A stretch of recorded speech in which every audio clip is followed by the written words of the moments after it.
सांगली जिल्ह्यातील पत्रकार विटा शहराकडे रवाना. विटा येथील पत्रकार प्रसाद पिसाळ यांच्यावर झालेला भ्याड हल्ला या अनुषंगाने सर्व पत्रकारांच्या वतीने विटा पोलीस ठाणे इथं निवेदन देण्यात आले. यामध्ये पत्रकारांवर होणारे हल्ले व वाढते गुन्हेगारी या संदर्भात विटा पोलीस ठाण्याचे वरिष्ठ अधिकारी यांच्याशी चर्चा करण्यात आली. यावेळी महाराष्ट्रातून पत्रकार उपस्थित होते. किरण भगत, जनसूर्य न्यूज, विटा. पत्रकारांच्यावर हल्ले करणाऱ्यांना कडक कारवाई झालीच पाहिजे. हल्लेखोरांना मोका कायद्यान्वये अटक झालीच पाहिजे. हल्लेखोरांच्यावर मोका अंतर्गत कारवाई झालीच पाहिजे. हल्लेखोरांच्यावर मोका अंतर्गत कारवाई झालीच पाहिजे. पत्रकार एकजुटीचा विजय असो. पत्रकार एकजुटीचा विजय असो. जरा जिल्हा पदाधिकारी कंपनी प्रसाद वगैरे पुढे या.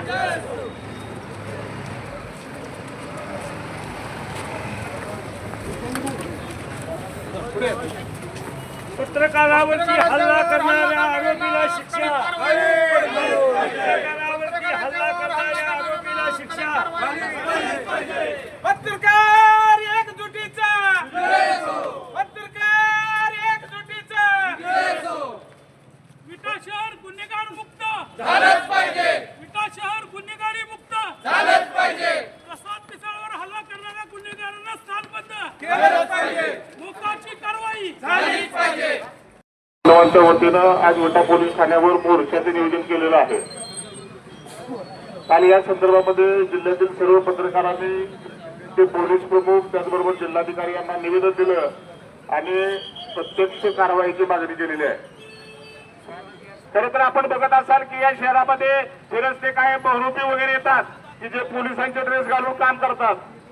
काय माणसं त्या बहुरूप्याला देतात आणि त्याला 10-5 रुपये देतात. तेवढी सुद्धा परिस्थिती जर पोलिसांना राखता येत नसेल तर सदरक्षण आहे आणि खलनिग्रहण आहे या संदर्भामध्ये बोलणं उचित ठरणार नाही.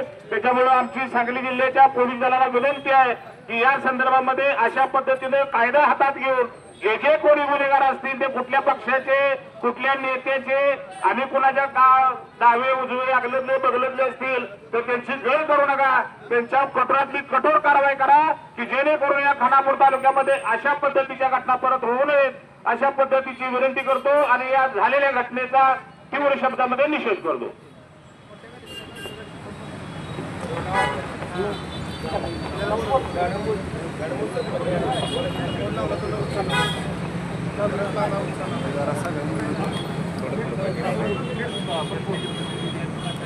काय होतंय याचे कारण मी बघणं गरजेचं आहे. आपल्याला याच्या मुळाशी जाणं गरजेचं आहे. अशा घटना का घडतात? काल जो भ्याड हल्ला झाला प्रसाद भैयांवर त्याचा तर जाहीर निषेध मी करतेच, पण या सर्व गोष्टी घडण्याला आपल्या देशातलं राजकारण महत्वाचं कारणीभूत आहे. कारण अशा घटना घडण्याचं गरजच काय आहे? एवढं धाडस का वाढतं या लोकांचं? यांना कोण पाठबळ देत असते? आज सांगितलं की त्या गुन्हेगारांना शिक्षा झाली पाहिजे, पण जे सूत्रधार आहेत मेन सूत्रधार त्यांना महत्वाची शिक्षा झाली पाहिजे. आणि आता जे गुन्हेगार आहेत त्यांच्यावर संघटित गुन्हा दाखल केला पाहिजे आणि त्यांच्यावर मकोका बसवला पाहिजे. आणि त्या ताईंच्या बरोबर सीसीटीव्ही फुटेज काल बघितलं मी. त्या ताईंच्या बरोबर ज्या पद्धतीनं त्यांनी ते वर्तन केलं त्या हल्लेखोरांनी त्यामध्ये त्यांच्या विरुद्ध 354 हे गुन्हे सुद्धा दाखल झाले पाहिजेत. मी काय बघितलं नाही अजून त्यांनी कुठली कलम टाकलेत वगैरे, पण ह्या गोष्टी तिथं झाल्या पाहिजेत. आणि खरी गोष्ट आहे, मी याच्यासाठी प्रशासनाला सुद्धा जबाबदार धरेन. जे पोलीस प्रशासन आहे ती लोक कुठंतरी राजकारण्यांच्या ऐकण्यात येऊन काम करत असतात आणि मी त्यांनाही पूर्णतः दोष देणार नाही, कारण तसा दबाव असतो. आज आपले प्रतिनिधी जे आपले प्रतिनिधी आहेत त्यांच्याकडे बघण्याची गरज आहे आपल्याला की ते प्रतिनिधी असे निवडून दिले तर आपण तिथे हा माझ्या बाजूचा तो माझ्या बाजूचा, त्याला पकडले तो आपला पोरगा आहे त्याला सोडा, त्याच्याकडे जरा बघताना वेगळ्या दृष्टीने बघितलं जातं. त्यामुळे ही गुन्हेगारी फोकावत चाललेली आहे. काल जर ते सीसीटीव्ही फुटेज बघितलं तर अक्षरशः इतकं भयंकर वाटतं ते की बाबा ज्याच्याकडं समाजात वावरत असताना मान वर करून नजर वर करून न बघणारे आमचे प्रसाद भैया त्यांना अक्षरशः लोळून आणि इतक्या बेकार पद्धतीने ती मारहाण झाली. अशा पद्धतीने जर विचार केला तर आज पत्रकारितेसारखा चौथा स्तंभ लोकशाहीचा सुरक्षित नसेल तर आज सामान्य माणूस काय करणार आहे? आज जी पैशाची मस्ती आहे, जी राजकारणाची जी खोकडी ताकद आहे, मी आज त्यांना उद्देशून सांगते आज सामान्य माणूस हतबल असेल, कारण आज जर तक्रार द्यायला गेलं तर सामान्य माणसाचं पुढाऱ्यांविरुद्ध तक्रार असेल तर लगेच फोडाफोडी होते, तिकडे फोन जातो, तक्रार द्यायची का नाही त्याला तात्काळ बसवलं जातं. ह्या गोष्टी नाही घडल्या पाहिजेत, कारण पारदर्शी जर ही होत नसेल इथं तर ह्या गोष्टी घडणारच आहेत. त्याचा पाठपुरावा करणं गरजेचं आहे. आणि राजकर्त्यांना माझं एवढं सांगणं आहे की ज्या वेळेस सामान्य जनता पेटून उठेल, सामान्य ज्या वेळेस वैतागून कायदा हातात घेईल, त्यावेळेस तुमचा पांढरी कॉलर, तुमचा पैसा कुठेही कामाला येणार नाही. तुम्हाला सुद्धा असंच गल्ली बोळातून मारलं जाईल. कारण ज्या वेळेस सामान्य जनता पेटून उठेल त्यावेळेस त्यांनी मृत्यूला शरण गेलेले असतील, त्यांनी मृत्यूचं भय टाळलेलं असेल. ते सगळ्यात शेवटी त्यांनी ते अंत होऊन तो निर्णय घेतलेला असेल आणि त्यावेळेस मग त्यांना कुठल्याही जे त्यांना शिक्षा होईल त्याची ते कधी खंत करणार नाहीत. आणि त्यावेळेस मग खऱ्या अर्थानं तुम्हाला कळेल की ज्यावेळेस सामान्यावर तुम्ही असे घाले घालता त्यावेळेस तुमच्यावर अशी वेळ येईल. आणि अशी वेळ येऊ नये यासाठी खरं तर आपण कायद्याचा पाठपुरावा करणं गरजेचं आहे.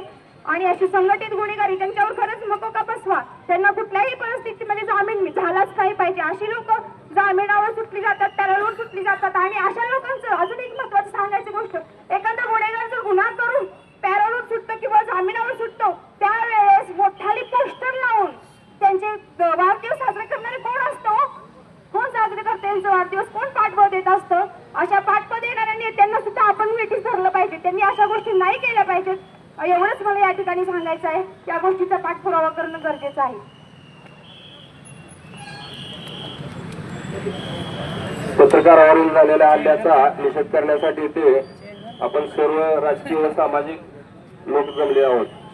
माझी सर्वांना विनंती आहे, इथं आपण पत्रकारावरती जो झालेला हल्ला किंवा जी काही खानापूर तालुक्यामध्ये परिस्थिती उद्भवत्या या संदर्भातच सर्वांनी आपापले मत मांडावे आणि याच्यावरती कारवाई कडक झाली पाहिजे. यासाठी आपण काय करू शकतो या संदर्भात आपण सर्वांनी निवेदन करावं.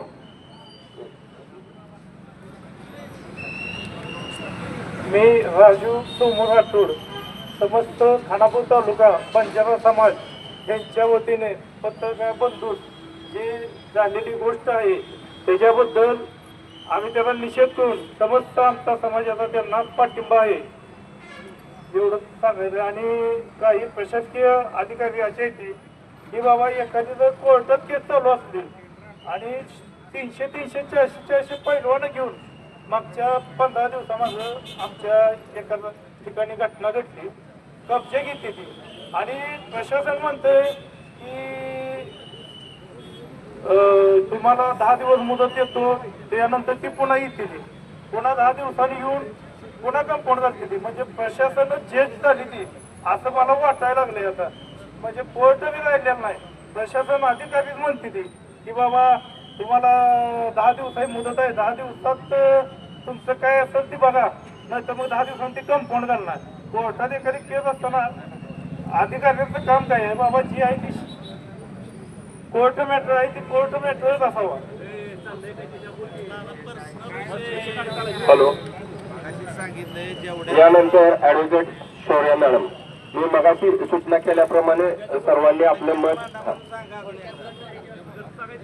आज आपण इथं निषेध व्यक्त करण्यासाठी उभा राहिलेलो आहोत. आमच्या वकील संघटनेचे अध्यक्ष सचिन जाधव आलेले आहेत, विजय जाधव आलेले आहेत सेक्रेटरी, आणि अजित सूर्यवंशी आलेले आहेत. तर त्यांच्या वतीनं किंवा त्यांची परवानगी घेऊन मी विटा वारगटी संघटनेकडून अगोदर निषेध व्यक्त करते. वास्तविक मगाशी सांगितले की लोकसभा, राज्यसभा आणि विधानसभा, लोकसभा, राज्यसभा आणि न्यायमंडळ ही 3 सूत्र आपल्या देशामध्ये आहेत जे केंद्र सरकारच्या अधीन आहेत. तर त्या ठिकाणी पत्रकार हा 4था स्तंभ असतो. ज्यावेळेला 3 घटनेचं या 3 पायांचं ज्यावेळेला चुकतं त्यावेळेला हा असणारा पत्रकार हा उभा राहत असतो. पण आता अलीकडे त्यामध्ये जी काही गुन्हेगारी वाढलेली आहे आणि गुन्हेगारी वाढत असताना ज्या पद्धतीनं ही प्रोसिजर इथं चाललेली आहे की सगळ्यांनी एकमेकाला सामील व्हायचं आणि पुढे जायचं आणि त्या गुन्हेगाराला अभय द्यायचं, तर ही वस्तुस्थिती चुकीची आहे. पण ज्या पत्रकाराला आपण तिसरा डोळा म्हणतो त्या पत्रकारावर जर भ्याड हल्ला झाला तर हा निषेध करण्यासारखाच आहे. आणि म्हणून मी एक सगळ्यांना तुम्ही तरुण रक्त आहात, या तरुण रक्ताला मी एकच म्हणेन, कारण आम्ही आता करून झालेलो आहे की म्हणा, महेश शानबाग म्हणा, सचिन जाधव म्हणा, आता मी तर आता त्या बाजूनं झुकलेली आहे की बाबा आता थोडंसं आपण पाठीमागे सरकायचं, तर तुम्ही एक गट करा. कारण का विट्यामध्ये अशी गुन्हेगारी कधीही नव्हती आणि ही जर जोपासत असेल तर तुमचा तरुण मुलांचा एक गट निर्माण करा की त्या गटाचा असा दबाव असला पाहिजे, तो पोलीस स्टेशनवर असला पाहिजे, समाजावर असला पाहिजे आणि डोळ्यात तेल घालून समाजामध्ये काय चाललेलं आहे हे तुम्ही पाहिलं पाहिजे. वास्तविक पत्रकारांना ती मुभा दिली पाहिजे, पत्रकाराच्या लेखणीला मुभा दिली पाहिजे, पत्रकाराच्या असणाऱ्या तिसऱ्या डोळ्याला मुभा दिली पाहिजे आणि त्या पद्धतीनं पत्रकारांचंही संरक्षण झालं पाहिजे. कारण पत्रकार हा समाजात असणारी जी काही त्रुटी आहे, जो दोष आहे, तो दोष पत्रकार दाखवत असतो, चांगल्या गोष्टी पत्रकार दाखवत असतो. असं असताना पत्रकारांना संरक्षण देणं हे तितकंच महत्वाचं आहे. वास्तविक आज सगळ्यांना मी एक विनंती करेन की हे जे विट्यामध्ये चाललेलं आहे ते अतिशय वेगळ्या प्रकारचं चाललेलं आहे. त्यासाठी तुम्ही सर्वांनी एकत्र व्हा, एकजूट व्हा, एकसंघ व्हा. या ठिकाणी पक्ष, राजकारण आणि काही सुद्धा बघू नका. समाजाला वाचवायचं आहे, समाजातल्या स्त्रीला वाचवायचं आहे, समाजातल्या पुरुषांना वाचवायचं आहे, समाजात असणाऱ्या प्रत्येक नागरिकाला वाचवायचं आहे. ही भूमिका घेऊन आपण वाटचाल करूया. आणि आज ज्या पत्रकारांच्यावर आता कुणी हल्ला झाला त्याच्याबद्दल आपण निषेध व्यक्त करूया. विटा होते संघटनेकडनं सचिन जाधवांची परवानगी घेऊन मी निषेध व्यक्त करते. काल आमच्या पत्रकार बंधूवर झालेला हल्ला आणि या हल्ल्यासाठी आज या सर्व संघटना, सर्व राजकीय पक्ष खरं तर इथं आले. मी पहिल्यांदा त्यांचं मनापासून आभार व्यक्त करतो की तुम्ही पत्रकाराच्या बाबतीत उठाव केला. आणि मी भारतीय जनता पार्टीचा कार्यकर्ता या नात्यानं सांगतो, विटा शहरामध्ये जे काय चाललेलं आहे हे आपल्याला साऱ्यांना मिळून थांबावं लागेल. यामध्ये कुठलंही राजकारण नाही. गुन्हेगार हा गुन्हेगारच असतो, हे पहिल्यांदा आपण सारे लक्षात घेतलं पाहिजे.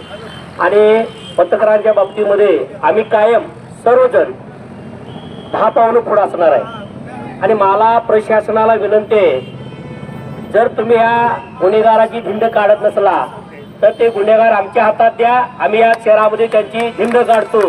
आणि जर तुम्हाला गुन्हेगारी जर इथं थांबवता येत नसेल, खरं तर इथं कुठल्याही राजकीय लोकांची या गुन्हेगाराला पाठिंबा नसतो. कार्यकर्ता तर असतोच तो, त्याचा काही विषय नाही, पण गुन्हेगारी करा यासाठी कोणी त्यांना पाठिंबा देत नाही. जर माझा इथल्या DYSP आणि इथल्या PA ला विनंती आहे की तुम्ही या जो कोणी गुन्हेगार असेल त्याची विटा शहरातून तुम्ही धिंड काढा. इथला प्रत्येक नागरिक तुमच्या सोबत असेल. जर तुम्ही करत नसला तरी सुद्धा आम्हाला सर्वांना तुमचा विचार करावा लागेल. कारण विटा शहर हे शांततेचं शहर आणि चांगलं शहर म्हणून आपल्या देशामध्ये प्रसिद्ध आहे, राज्यामध्ये आपल्या प्रसिद्ध आहे. आणि या विटा शहरामध्ये हे जे काय चाललंय या 2-4 महिन्यामध्ये, तर याला पोलिसांचा खालीपणा आहे. त्यामुळे पोलिसांनी ताकदीने यामध्ये लक्ष घातलं पाहिजे. जर तुम्ही काही कारवाई करत नसाल आणि जर आम्ही स्वतः सर्वजण गृहमंत्री साहेबांना भेटू आणि तुमच्याबद्दल तक्रार व्यक्त करू. कारण विटा शहराच्या बाबतीमध्ये बघितलं तरी एक व्यापाराचं शहर आणि चांगलं शहर म्हणून प्रसिद्ध आहे. आणि जर हे गुन्हेगारीच्या क्षेत्रासाठी जर प्रसिद्ध व्हायला लागलं तर आम्हाला कुठंतरी साऱ्याला रस्त्यावर उतरावं लागेल आणि तुमच्यावर कारवाई करण्यासाठी आम्हाला भाग पाडावं लागेल. आणि सर्वजण करत तरी आले. आता इथं आपण बघितलं, मला तर सर्व पक्षी दिसतील लोक, तिथं कुठला राजकीय लोक आहेत, तिथं वकील संघटनेचे लोक आहेत, पत्रकार बांधव सारे आहेत. त्यामुळे आम्ही सर्वजण, मी जबाबदारी सांगतो, आम्ही सर्वजण तुमच्या बाजूने आहे पत्रकारांच्या. आणि खरं तर पत्रकार असला तरच आमच्या पण बातम्या कोण लिहायचं आहे. आम्ही जर आता कोणतं म्हणतो की याच्यात राजकीय मला वाटत नाही कोण आहे. कारण आमच्या सुद्धा बातम्या लिहिणं काम तुमचं आहे. तुम्ही कायम आमच्या सोबत आहात. त्यामुळे आम्ही सर्वजण तुमच्या सोबत ताकदीनं उभा आहे. तुम्ही काही काळजी करू नका. पत्रकारांना माझी विनंती आहे, हा मुद्दा तुम्ही ताकदीनं जेवढा लावून धर चाला तेवढा लावून धरा. आम्ही सर्वजण आम्ही तुमच्या पाठीमागे ठाम आहोत. आणि खरं तर ही जे नियोजन केलं त्यांचं मी मनापासून आभार व्यक्त करतो. कारण पत्रकार हल्ला झाल्यानंतर सारे एकत्र येणं फार महत्वाचं होतं आणि तुम्ही सर्वजण इथं आला, त्यामुळे मी साऱ्यांचा आभार व्यक्त करतो आणि इथं थांबतो. जय शिवराय.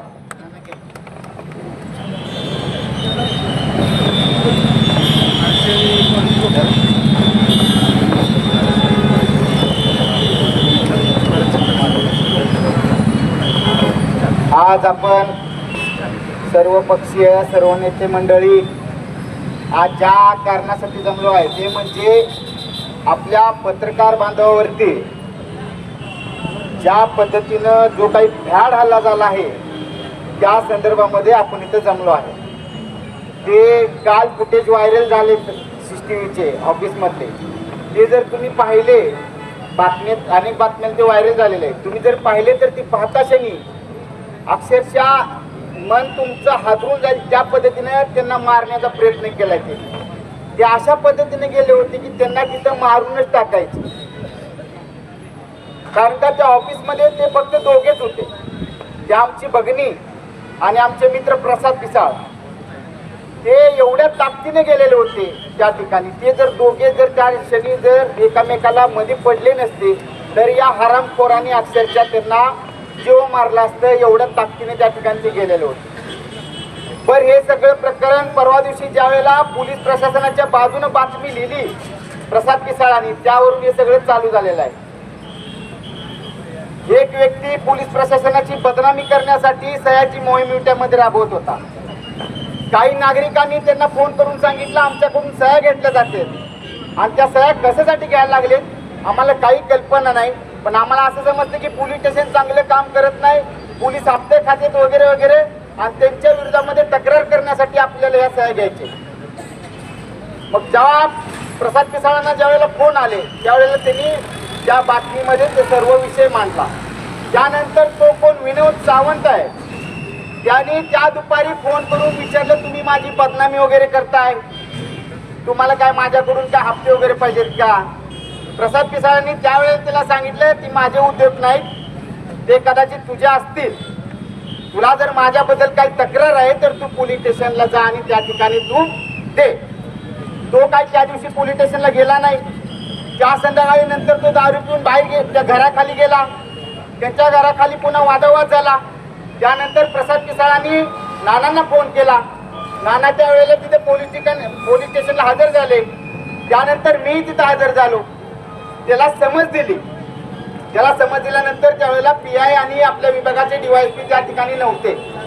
त्याला सकाळी बोलवून घेऊ, त्याला समज देऊ असं म्हटलं गेलं. त्याला बोलवलं गेलं नाही आणि त्या संध्याकाळी पुन्हा ह्या दोघांनी जाऊन त्या पद्धतीने तो भ्याड हल्ला केलाय. आज आमचं पोलीस प्रशासन चांगलं काम करत असेल आम्ही नाकारत नाही. जे तुम्ही चांगलं काम करता आम्ही त्याचं स्वागतच करतोय. पण जर अशा पद्धतीने तालुक्यामध्ये जर गुन्हेगारी जर फोपवत असेल, आज समाजाला आरसा दाखवण्याचं काम आमचा पत्रकार बांधव करत असतो. आज तो जर या तालुक्यामध्ये किंवा या जिल्ह्यामध्ये जर सुरक्षित नसेल तर याची जबाबदारी कोणी घ्यायची. आम्ही बोलायचंच नाही का. तुम्ही चांगलं काम करत असाल आम्ही नक्की तुमचं स्वागत करतो. पण अशा पद्धतीने जर भ्याड हल्ला जर एका पत्रकारावरती होत असेल तर या तालुक्यातला या जिल्ह्यातला नागरिक सुरक्षित आहे का, मला पत्रकारांच्या माध्यमातून आमच्या सर्व नागरिकांना विचारायचं आहे. तर त्यामुळे हे जे कोण हरामखोर आहेत त्यांना शिक्षा तर झालीच पाहिजे, पण त्यांना मकोकासारखा त्या ठिकाणी काय गुन्हाही त्यांच्यावरती दाखल झाला पाहिजे. आणि मला आपले सगळे वकील बांधव आहेत त्यांनाही विनंती करायची आहे, अशा हरामखोरांची आपण केस घेऊ नये. अशा हरामखोरांना जर आपल्याकडे केस आली तर आपण त्याची घेऊ नये एवढीही आपल्याला विनंती करायची आहे. मी फार वेळा घेणार नाही. इथं परवा आमचे मित्र प्रसाद पिसाळ यांच्यावर जो भ्याड हल्ला झाला त्याचा निषेध सगळ्यांनीच केलेला आहे.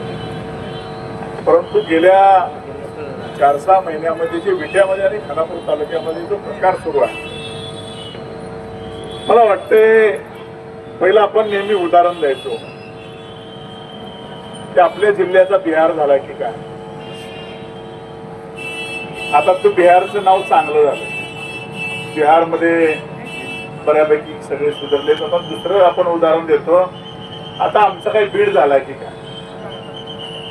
ज्या पद्धतीनं हे शांत असणारं विट, शांत असणारा खानापूर तालुका, कधीही जातीपातीचं सामाजिक ऐक्याचं कधीही बंधन न मोडणारा हा तालुका, पत्रकार त्यांच्या पद्धतीनं काम करत असतात. त्यांची लेखणी ही त्या पद्धतीनं आमच्यासारख्यांच्यावर सुद्धा ताशेरे ओढत असते. काही बोगस गुन्ह्यामध्ये मला सुद्धा अटक झाली होती, त्यावेळेला सुद्धा पहिल्या पेपरला नाव होतं. पण कोण कसं घेतं त्याच्यावर बरंच अवलंबून. मी म्हटलं पहिल्या पानावर नाव आलं एवढं चांगलं झालं, वाईट असू दे पण प्रसिद्धी मिळाली. म्हणजे कुणी कसं घ्यायचं हे सुद्धा प्रत्येकानं त्या ठिकाणी ठरवलं पाहिजे. असं जर पत्रकारानं बातमी लिहिली म्हणून त्याच्या जीवावर जर कोण उठणार असेल तर मला वाटतंय की माझ्यासारख्या कार्यकर्त्यांनी एकत्रित बसून आता ठरवलं पाहिजे. आपापल्या कार्यकर्त्यांना आपण आता बंधनं घातली पाहिजेत. तो माझा कार्यकर्ता आहे, माझ्या जवळच आहे, म्हणून चुकीच्या गोष्टीला जर पोलीस प्रशासनाला आपणच फोन करत बसलो तर पोलिसांचे हात सुद्धा बांधले जातात आणि मग अशा वेळेला गुन्हेगारीला बळ मिळतं. हे का घडायला लागले? विट्यासारख्या ठिकाणी खून होत आहेत, एमडी ड्रग्ज सारखा साठा सापडतोय, 307 सारखा गुन्हा घडतोय, मारामाऱ्या होत आहेत, कुणाची जबरदस्तीनं कंपाऊंड गाठली जात आहेत, टोळ्या तयार आहेत. हे का घडतं? याचं कारण आहे गांजा, नशेच्या गोळ्या. आणि मला वाटते कुणी काही म्हणलं, कुणी कितीही पोलिसांची बाजू घ्या, माझं मत आहे पोलीस प्रशासन सपशेल अपयशी ठरलेलं आहे. आम्ही सुद्धा पोलिसांच्यासाठी मोर्चा काढलाय. आम्ही सुद्धा पोलिसांच्यासाठी एखाद्या अधिकाऱ्यासाठी एसपी बरोबर भांडलोय, एखाद्या पोलिसासाठी आम्ही त्या पीआय बरोबर भांडलोय. पण मला वाटते आज जे पोलीस प्रशासनामध्ये काम करणारे अधिकारी आहेत ते या ठिकाणी सपशेल त्या ठिकाणी कमी पडलेले आहेत.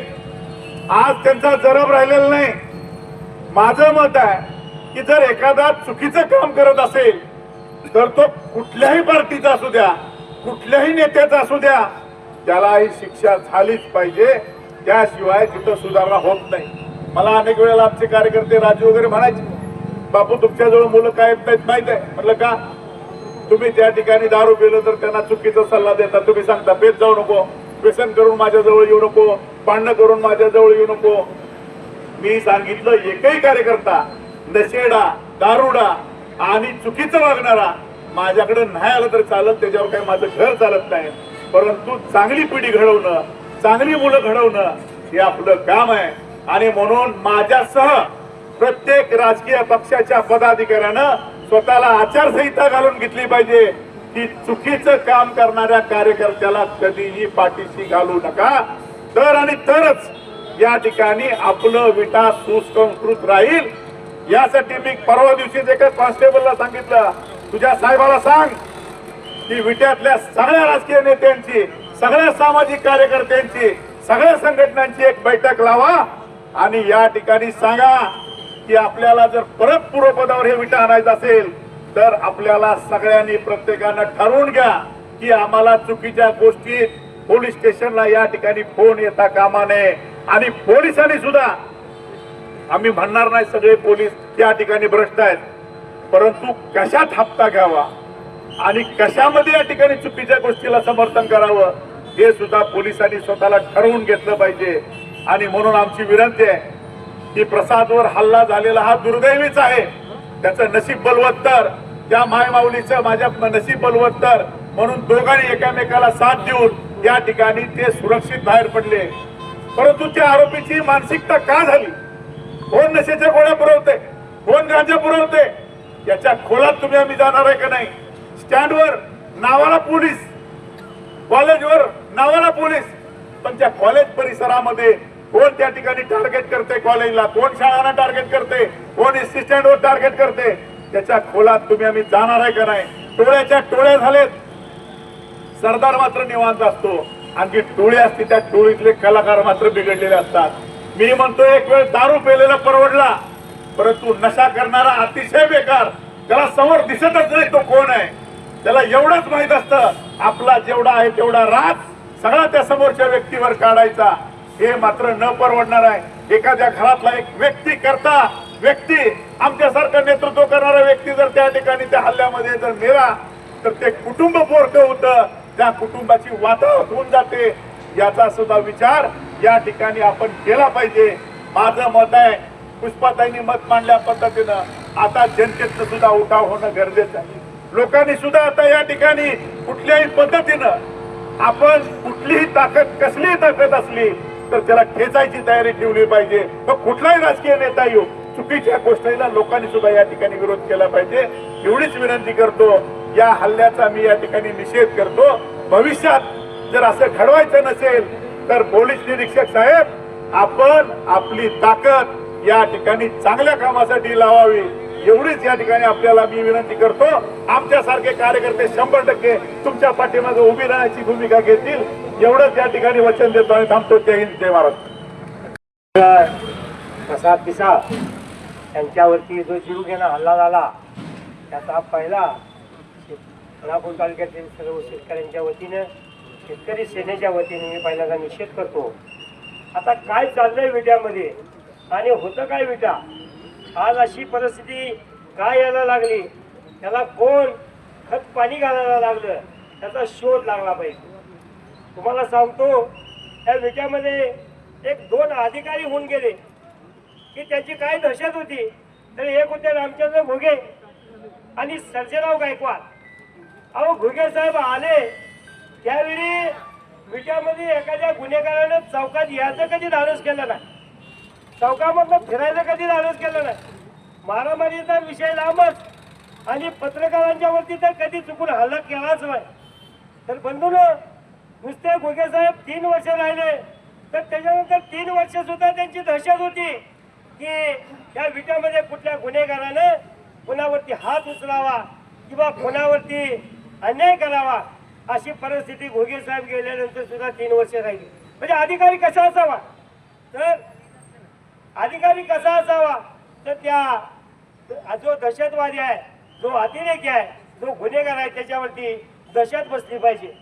बाबांनो, हा लोकशाहीचा 4था स्तंभ आहे, जो सर्वसामान्य लोकांच्या अन्यायाच्या विरोधात आवाज उठवणारा आणि चांगलं काम करणारा, चांगलं म्हणणारा हा आमचा जो 4था स्तंभ आहे. आज प्रसाद पिसाळांचं काम अतिशय चांगल्या पद्धतीने चाललं होतं, त्यांचं चॅनल चांगल्या पद्धतीने चाललं होतं.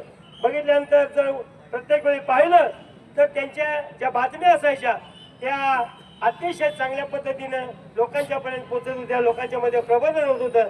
बंधूंनो, आज आम्ही प्रशासनाला सांगू इच्छितोय, अरे ज्या हल्लेखोरांनी हल्ला केला त्याची धिंड काढावी, कपडे काढून धिंड काढावी. म्हणजे इथून पुढच्या काळामध्ये माझ्या पत्रकारावरती कोणी वाकड्या नजरेनं बघायची सुद्धा कोणी हिंमत करणार नाही. म्हणून प्रशासनाला सांगू इच्छितोय की ह्या अतिरेक्यांच्या वरती, त्या दहशतवाद्यांच्या वरती, त्या गुन्हेगारांच्या वरती प्रचंड मोठ्या पद्धतीनं प्रशासनाचा दबदबा असणं गरजेचं आहे. इथून पुढच्या काळामध्ये असणारे PI, DYSP यांना आम्ही सांगू इच्छितो, अशोक दुधेंच्या सारखं काम करा, सर्जेराव गायकवाडांच्या सारखं काम करा आणि या विट्याला पूर्व पदावरती आणावं अशी मी शेतकरी सेनेच्या वतीनं या प्रशासनाला विनंती करतो. आणि पुन्हा एक वेळ या झालेल्या भ्याड हल्ल्याचा मी निषेध करतो. शांतताप्रिय आणि राजकारणापर्यंत मर्यादित ठेवून इतर वेळी समाज करण्यासाठी काम करणारे हा परिसर म्हणून आपल्या परिसराला महाराष्ट्रात ओळखलं जातं. अनेक वेळा अनेक जातीय दंगली झाल्या, अनेक काही कमी जास्त गोष्टी झाल्या जरी असल्या तरी पण या शहरानं प्रत्येक गोष्ट ही शहानिशा करून बरोबर चुकीचं बघून नेहमी पुढं जायचा प्रयत्न या शहराने केलेला आहे. बऱ्याच वक्त्यांनी आपल्या याच्यात सांगितलं की राजकारणी लोक अशा काय गुन्हेगारांना पाठीशी घालतात किंवा त्याच्या पाठीशी उभा राहतात. परंतु मी त्यांना सांगू इच्छितो की सर्वच पक्षाचे सर्वच नेते मंडळी कधीही असल्या गोष्टीला पाठीशी घालत नाहीत हे मी जाहीरपणे इथं सांगतो. कारण आजपर्यंत असं जर पाठीशी घातलं असतं तर ह्याचा आत्ता जो तुम्ही म्हणताय बीड होतोय, पडवी होतोय, बिहार होतोय, अशी परिस्थिती ह्याच्या अगोदरच आली असती. आज ही परिस्थिती आली नसती. खरं तर याच्या पाठीमागं थोडंसं राहतं असं की समजून घेणं किंवा काही वेळी न बोलणं, किंबहुना शिवाजी महाराज जन्माला यावं तर दुसऱ्याच्या घरात जन्माला यावं ही भूमिका जर आधी तुम्ही सर्वांनीच घेतली तर मात्र असे प्रसंग सातत्याने येतात हे आपल्या या निवेदन निदर्शनास आले. राजकारणी लोकांना बोलणं तसं फार सोपं आहे, परंतु आमच्या पण काही अडचणी असतात.